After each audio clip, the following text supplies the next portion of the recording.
Hi everybody, this is Joe Jurek and welcome back to my real estate investing adventures.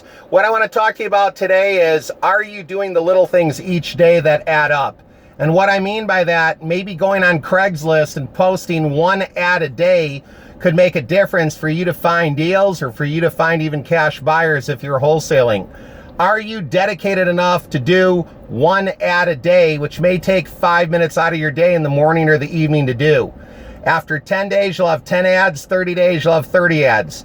I almost call it like taking a vitamin. Taking a vitamin isn't difficult. You just got to remember to take it each day, and hopefully over time, you will get the positive results of being healthier.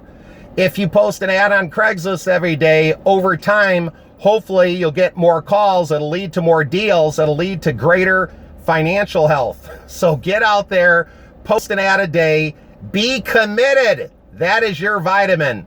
And go make your dreams a reality. Believe and achieve. Take care. Bye-bye.